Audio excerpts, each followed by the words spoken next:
प्रिय विद्यार्थियों नमस्कार। मैं हूं प्राध्यापक शांतिलाल बिश्नोई और आप देख रहे हैं आपका अपना YouTube channel SLV Hindi tricky. प्रिय विद्यार्थियों, आज हम कक्षा 10 जो मॉडल प्रश्न पत्र है बोर्ड की वेबसाइट पर जो उपलब्ध करवाए गए हैं उनके बारे में बात करेंगे। तो यदि आप कक्षा 10 के विद्यार्थी है और मेरा ये वीडियो देख रहे हैं तो ये आप वीडियो पूरा देखें, क्योंकि इस वीडियो में मैंने यह बताने की कोशिश की है कि वर्ष 2021 जो बोर्ड परीक्षा होगी उसमें आपकी बोर्ड परीक्षा का प्रश्न पत्र कैसा रहेगा, उसका प्रारूप क्या रहेगा, अंक भार क्या रहेगा। प्रिय विद्यार्थियों, मैं पुनः कहना चाहूँगा कि यह बोर्ड की परीक्षा 2021 की कई मायनों में आज से पहले हुई बोर्ड की परीक्षाओं से अलग है, क्योंकि इसमें बोर्ड का जो परीक्षा का प्रश्न पत्र होगा उसके पैटर्न में बदलाव किया गया है और उसके अंकों में भी बदलाव किया गया है। और ये पूर्णतः जो आपका संशोधित पाठ्यक्रम है, जो घटाया हुआ पाठ्यक्रम है, उसके आधार पर। तो सबसे पहले बात करते हैं प्रश्न पत्र में दिए जाने वाले निर्देशों की, यानी बोर्ड का जो प्रश्न पत्र होगा उसमें किस किस प्रकार के आपके निर्देश होंगे जिनकी आपको पालना करनी है। तो मॉडल प्रश्न पत्र परीक्षा 2021 बोर्ड की वेबसाइट पर अपलोड किए गए हैं और वो संशोधित पाठ्यक्रम के आधार पर तैयार किए गए हैं। कोविड-19 का जो ये दौर रहा है इसमें लंबे समय तक विद्यालय नहीं खुले और विधिवत शिक्षण भी बाधित हुआ, अतः मुख्य पाठ्यक्रम समिति द्वारा नवीन प्रश्न पत्र पैटर्न अनुमोदित किया गया है। मतलब आज से पहले इस प्रकार का पेपर कभी नहीं हुआ जो आपका 2021 में होने जा रहा है। तीसरे पॉइंट की बात करें तो परीक्षा का प्रश्न पत्र नवीन पैटर्न पर आधारित है। इसमें बहुविकल्प वाले प्रश्न होंगे, एक पंक्ति के उत्तर वाले प्रश्न होंगे, रिक्त स्थान की पूर्ति वाले प्रश्न होंगे, लघुत्रात्मक फर्स्ट, लघुत्रात्मक सेकंड और निबंधात्मक प्रश्नों का समावेश रहेगा। मतलब इस प्रकार के प्रश्न आपसे बोर्ड की परीक्षा में पूछे जाएंगे। इसका पॉइंट नंबर 4 कहता है कि खंड स और द के अंतर्गत प्रत्येक प्रश्न में एक एक और खंड य में प्रत्येक प्रश्न के दो दो विकल्प होंगे। यानी खंड स और द में अथवा में एक एक प्रश्न, मतलब एक अथवा एक दोनों में से कोई एक करना है, जबकि यह खंड होगा उसमें दो दो अथवा में दिए हुए होंगे, मतलब कुल 3 प्रश्न दिए हुए होंगे, उनमें से कोई एक करना है। पाठ्यक्रम में दिए गए इकाई वार अंक भार, मतलब अंकों का भार होगा वो 25% हर इकाई में परिवर्तन किया जा सकता है। मान लीजिए आपकी एक इकाई है वो 10 नंबर की है, तो उसमें 25% तक आपके अंक भार में बदलाव किया जा सकता है। तो आप ये न माने कि इकाई नंबर जैसे एक है वो 10 नंबर की थी और 10 नंबर की परीक्षा में नहीं पूछी, जरूरी नहीं है, इसमें थोड़ा बहुत बदलाव भी हो सकता है। अब देखिए, आपकी बोर्ड की परीक्षा का जो पेपर होगा वो कुछ इस तरीके का होगा, मतलब इसी तरीके का प्रश्न पत्र होगा जिसमें ऊपर लिखा हुआ होगा माध्यमिक परीक्षा प्रश्न पत्र 2021, विषय हिंदी, पूर्णांक यानी पेपर के अंक है कुल वो 80 अंक होंगे और समय 3.25 घंटे का होगा। तो आप बोर्ड की परीक्षा देंगे तो उस पेपर में सबसे पहले ये आपके लिए निर्देश होंगे कि परीक्षार्थी सबसे पहले प्रश्न पत्र पर अपना रोल नंबर अनिवार्य रूप से लिखें। जो प्रश्न पत्र का कॉलम होगा इस प्रकार का, उस कॉलम में आपको आपके रोल नंबर लिखने हैं। सभी प्रश्न आपको करने अनिवार्य है। प्रत्येक प्रश्न का उत्तर आपको अपनी कॉपी में ही लिखना है और जिन प्रश्नों के आंतरिक खंड है उन सभी के उत्तर एक साथ लिखने हैं।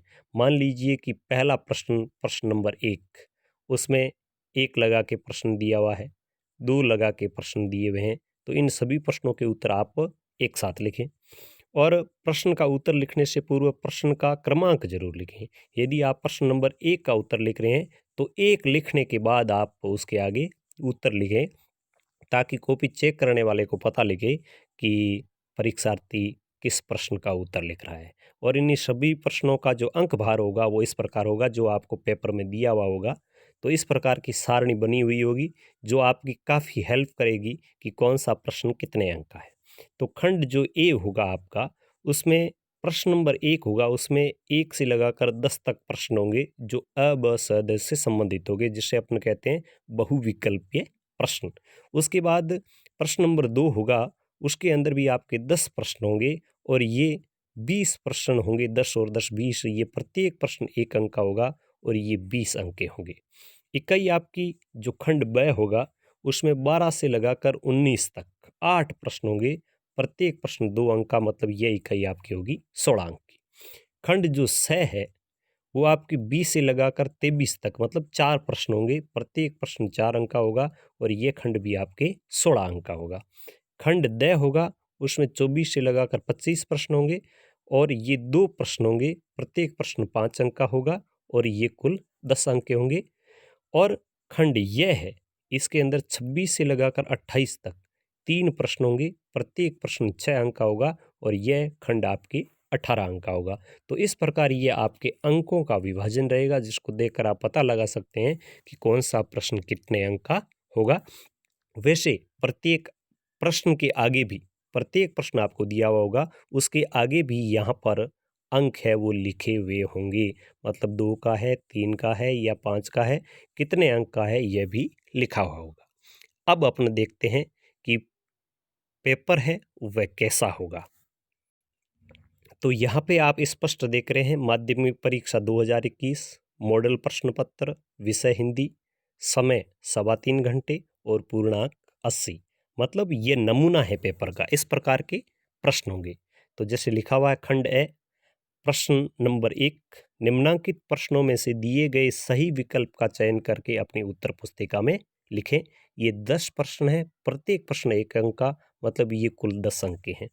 मृगनयनी शब्द में कौन सा समास है?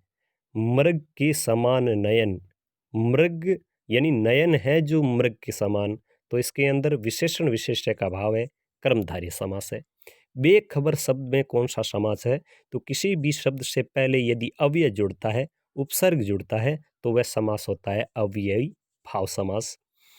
इसमें प्रश्न नंबर 3 दिया है कि जिस समास में पहला पद संख्यावाची होता है, पहला पद संख्यावाचक है, वो द्विगु समास में होता है। घनश्याम शब्द में कौन सा समास है? घन इव श्याम, यानी घन के समान श्याम, तो इसके अंदर विशेषण विशेष्य का भाव है और कर्मधारय समास है। प्रश्न नंबर 5 कहता है कि वर्तनी की दृष्टि से शुद्ध शब्द कौन सा है? तो प्रदर्शनी यह शब्द गलत है, गोपन होता है, ये गोपिन भी गलत है, कनिष्ठ भी गलत है, अतिथि शब्द है वह बिल्कुल शुद्ध है। इसी प्रकार प्रश्न नंबर 6 देखें कि वर्तनी की दृष्टि से शुद्ध शब्द कौन सा है? तो उज्जवल है, ये बिल्कुल सही है। समर्थ में रैत है के ऊपर होता है, अनाधिकार नहीं अनधिकार होता है, और अनुग्रह है, इसके अंदर जो रेफ रह है वह अनुग्रह होता है। निम्नलिखित में से अशुद्ध शब्द कौन सा है? तो अशुद्ध की बात करें तो बीमार है वो सही है, तिथि भी सही है, साप भी सही है। वैसे इसका तत्सम शब्द है वो श्राप होता है, लेकिन साप शब्द सही है। अष्टावक्र शब्द सही होता है, यहाँ पे अष्टवक्र दिया हुआ है, इसलिए अष्टवक्र गलत है, क्योंकि इसका शुद्ध रूप होता है अष्टावक्र। तो आप देख रहे हैं अष्टावक्र सही होता है। इसी प्रकार प्रश्न नंबर 8 दिया है कि निम्नलिखित में से अशुद्ध शब्द कौन सा है? तो इस प्रश्न में भी आपको अशुद्ध छांटना है। तो भास्कर सही है, वरिष्ठ भी सही है, अनुच्छेद भी सही है, जबकि पूज्य है वो गलत है, क्योंकि पूज्य शब्द इस प्रकार होता है। इसी प्रकार कामायनी किस कवि का प्रसिद्ध ग्रंथ है? तो कामायनी जयशंकर प्रसाद का प्रसिद्ध ग्रंथ है। रामधारी सिंह दिनकर को किस काव्य कृति के लिए भारतीय ज्ञानपीठ पुरस्कार प्राप्त हुआ? तो उन्हें उर्वशी के लिए प्राप्त हुआ 1971 में। तो ये इस प्रकार आपके 10 प्रश्न हैं जो विकल्पीय यानी बहुविकल्पीय प्रश्न हैं, जिनमें से आपको सही का चुनाव करना है। अब प्रश्न नंबर 2 है, उसमें दिया हुआ है कि निम्नलिखित प्रश्नों के उत्तर एक शब्द या एक पंक्ति में लिखने हैं। प्रश्न क्रमांक 2 से 8 तक के सभी प्रश्नों का अंक भार है वो 1-1 है, यानी 2 से लगाकर 8 तक 7 प्रश्न है वो कुल कितने नंबर के हैं? 7 नंबर के। अब देखिए प्रश्न नंबर 2, सूरदास के एक प्रामाणिक काव्य ग्रंथ का नाम लिखिए। तो आप लिख सकते हैं सूरसागर। वैसे उनका साहित्य लहरी भी है, लेकिन सूरसागर इनका प्रामाणिक ग्रंथ है। लक्ष्मण के व्यंग्य वचनों से किसकी क्रोध अग्नि बढ़ती है? क्रोधाग्नि, तो वह परशुराम की बढ़ती है, अपने पाठ में पढ़ा है। रानी लक्ष्मीबाई बचपन में कौन सा खेल खेलती थी? तो रानी लक्ष्मीबाई बचपन में कटार, तलवार, घुड़सवारी इनका खेल खेलती थी। घुड़सवारी का खेल उनका प्रिय खेल था। त्रिपिटक किस धर्म का मुख्य ग्रंथ है? तो बौद्ध धर्म का मुख्य ग्रंथ है वो त्रिपिटक है। ईर्ष्या से बचने का लेखक ने क्या उपाय बताया? ईर्ष्या से बचने का लेखक ने उपाय वो क्या बताया? मतलब एक तरीके से एकांत में रहना और किसी की ओर लालच भरी या किसी की ओर लोभ भरी निगाह से नहीं देखना, तो ये ईर्ष्या से बचने का लेखक ने उपाय बताया। बाल की खाल निकाला मुहावरे का अर्थ है कि छोटी छोटी बातों में ही अवसर तलाशना, यानी छोटी सी बात को बहुत अधिक विस्तार देना और उसमें कमी निकालने की कोशिश करना, बाल की खाल निकालना। पर उपदेश कुशल बहु तेरे लोकोक्ति का क्या अर्थ है कि दूसरे को उपदेश देना बहुत आसान होता है। तो ये प्रश्न आपके 7 अंक के 7 प्रश्न। फिर है दिए गए प्रश्नों में रिक्त स्थान की पूर्ति करके उत्तर पुस्तिका में लिखना है। प्रत्येक प्रश्न 1 अंक का है, मतलब 3 प्रश्न 3 अंक के। मृदुल वसंत जीवन के प्रथम पड़ाव का प्रतीक है। ईर्ष्या की बेटी का नाम घृणा है, तो ईर्ष्या की बेटी का नाम आप यहाँ पर लिखेंगे कि उसका नाम घृणा है। और सुनहले सूर्योदय और सूर्यास्त की भूमि है वह है कन्याकुमारी। जैसा कि हमने मोहन राकेश का पाठ देखा, तो उसके अंदर जो आखिरी चट्टान पाठ है उसमें ये प्रश्न आया हुआ है। इसी प्रकार अब देखिए पेपर का खंड ब, तो यहाँ पर मैं सिर्फ प्रश्नों की बात करूंगा, साथ ही साथ आपको यह बता दूंगा कि यह प्रश्न कौन से पाठ का है। निम्नलिखित अति लघुतरात्मक प्रश्नों के उत्तर दीजिए। प्रत्येक प्रश्न 2 अंक का है। अभी न होगा मेरा अंत कविता का केंद्रीय भाव लिखिए, तो सूर्यकांत त्रिपाठी निराला की कविता है उसमें से लिया हुआ है।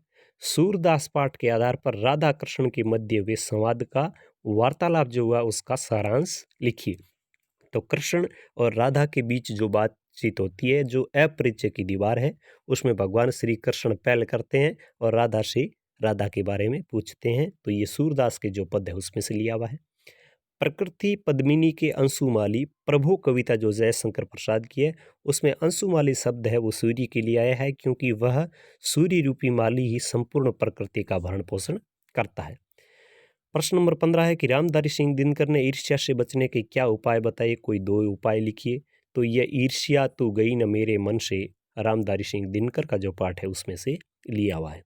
आखिरी चट्टान निबंध का लेखक एक टीले से दूसरे टीले पर क्यों पहुंचना चाहता है?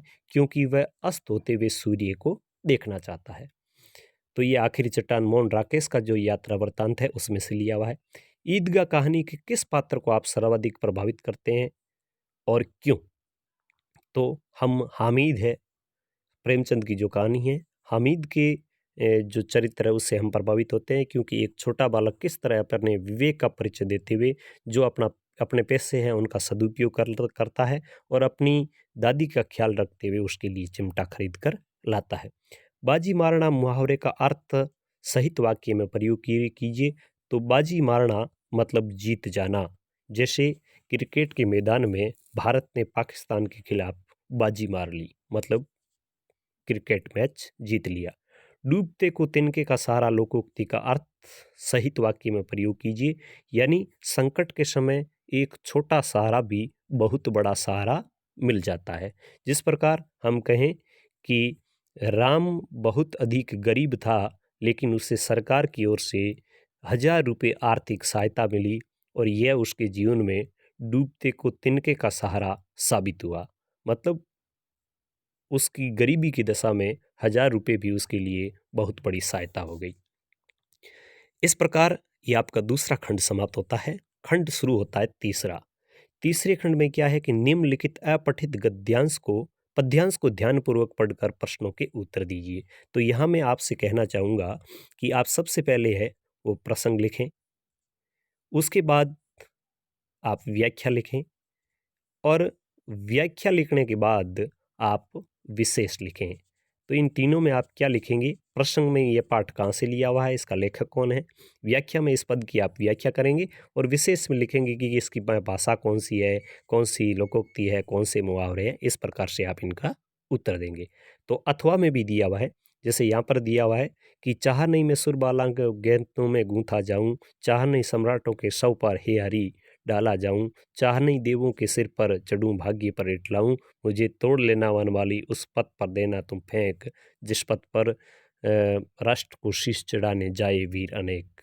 तो इस प्रकार का गद्यांश है जो अपठित है, वैसे ये कक्षा 9 में दिया हुआ है। तो इस प्रकार इसको आपको पढ़कर ध्यानपूर्वक इसके उत्तर देने हैं।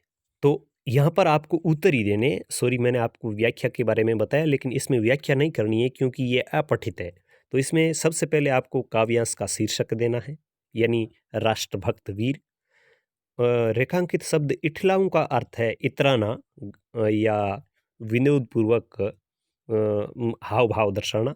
और काव्य की मूल संवेदना यह है कि राष्ट्र के लिए यदि हमें सर्वस्व समर्पण करना पड़े तो हमें समर्पित करने के लिए तैयार रहना चाहिए।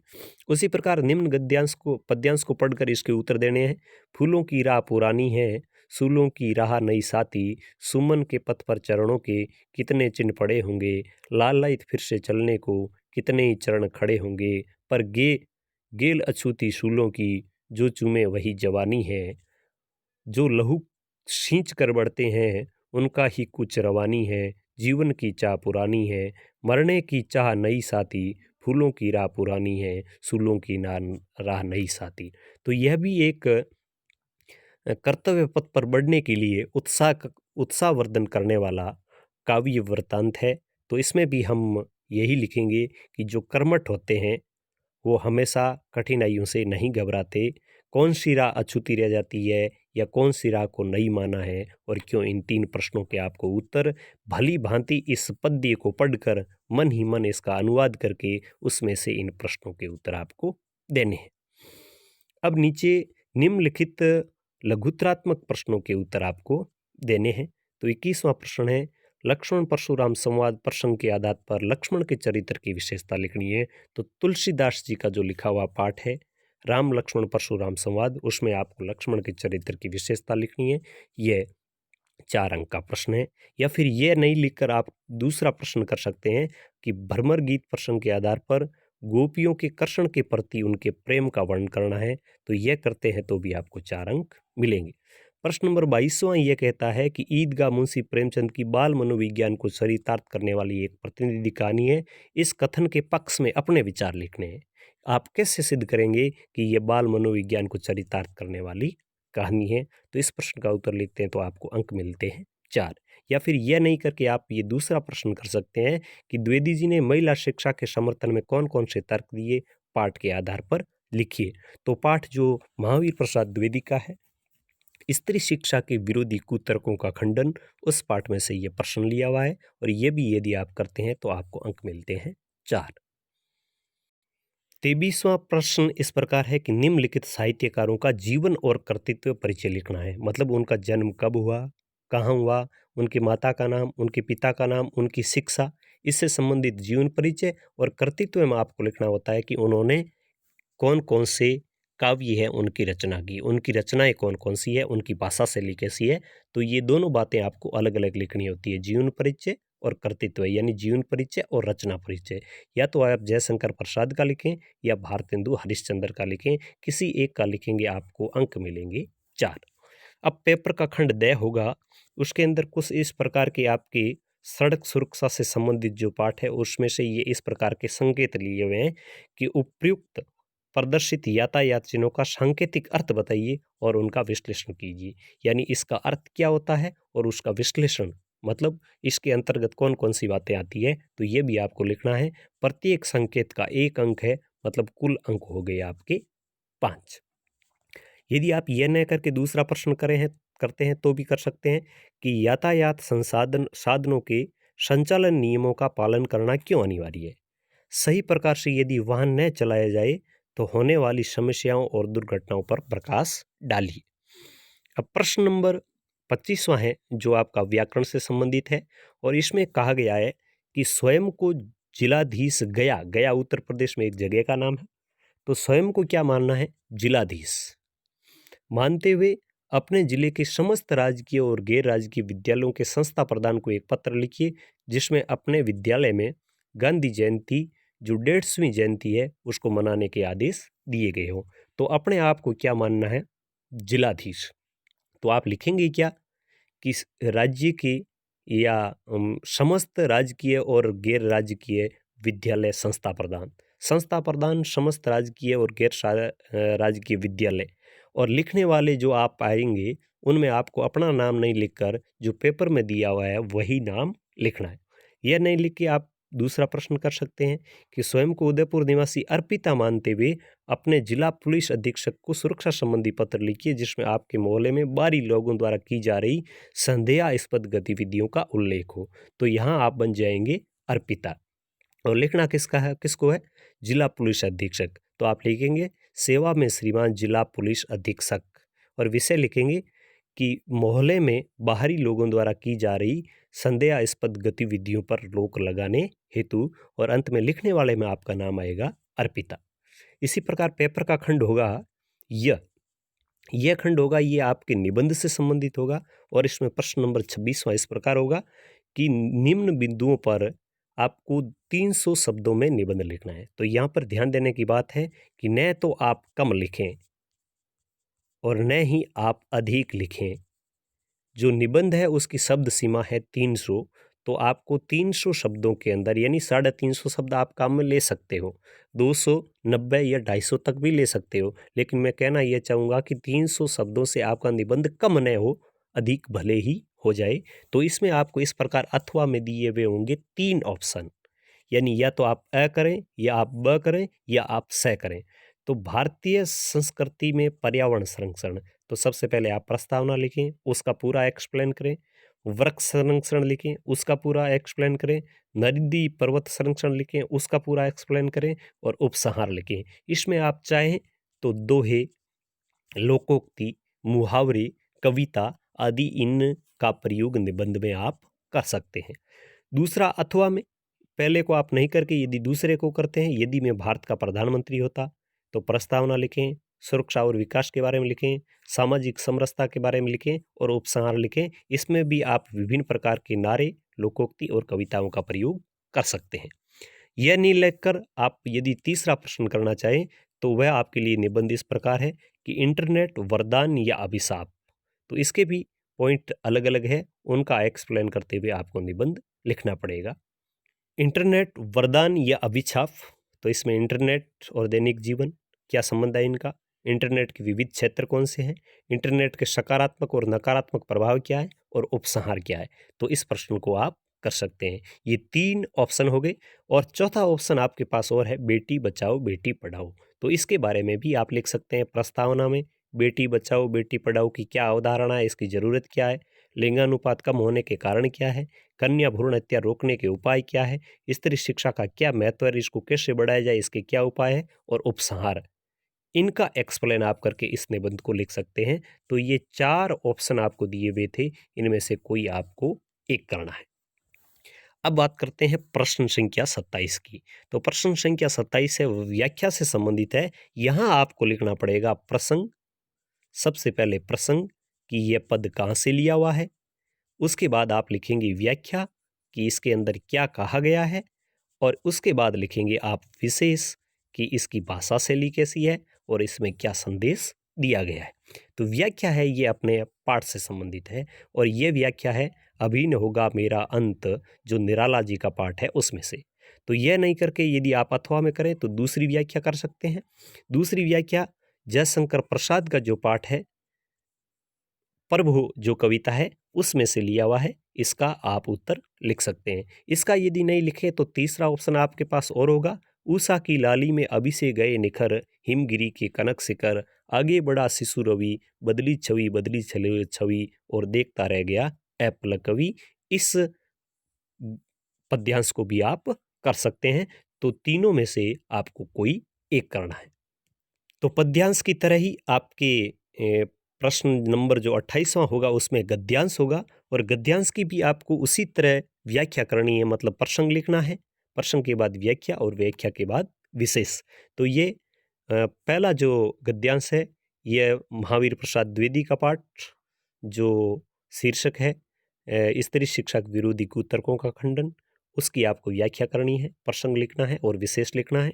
यह नहीं लिखना चाहिए तो आप दूसरा लिख सकते हैं, मतलब मोहन राकेश का जो पाठ है यात्रा वृत्तांत आखिरी चट्टान उसमें से लिया हुआ है, इसका आप लिख सकते हैं। और यदि यह भी आप नहीं करना चाहें तो आपको तीसरा अथवा में ऑप्शन भी दिया हुआ है रामधारी सिंह दिनकर का जो पाठ है ईर्ष्या तू गई नहीं मेरे मन से, तो इसका भी आप उत्तर लिख सकते हैं। मतलब यहाँ पर भी तीनों में से आपको कोई एक लिखना है। लेकिन ध्यान दें आप, इसमें सबसे पहले आप प्रसंग लिखें, प्रसंग के बाद आप इसकी व्याख्या करें और व्याख्या के बाद आप विशेष कर लिखें, क्योंकि इस प्रकार के प्रश्न हैं वो इन 3 भागों में बँटे हुए होते हैं। यदि आप प्रसंग लिखते हैं तो अंक अलग मिलता है, व्याख्या लिखते हैं तो अलग मिलता है और विशेष लिखते हैं तो अंत अलग आपको अंक मिलता है। और विशेष है, इसमें आप कम से कम 3 बातों का उल्लेख अवश्य करें। मतलब इस गद्यांश में क्या कहा गया है, इसकी भाषा शैली कैसी है, या इसमें किस प्रकार के शब्दों का प्रयोग हुआ है, लोकोक्ति या मुहावरों का प्रयोग हुआ है या नहीं हुआ है, इस बात का आप उल्लेख जरूर करें। तो प्रिय विद्यार्थियों, ये था कक्षा 10 का मॉडल प्रश्न पत्र। उम्मीद करता हूँ आपको यह प्रश्न पत्र समझ में आया होगा और ये आपकी बोर्ड की परीक्षा के लिए एक वरदान साबित होगा। आपका प्रश्न पत्र अच्छा हो, आपकी परीक्षा अच्छी हो। इसी के साथ, इन्हीं शुभकामनाओं के साथ, नमस्कार, जय हिंद।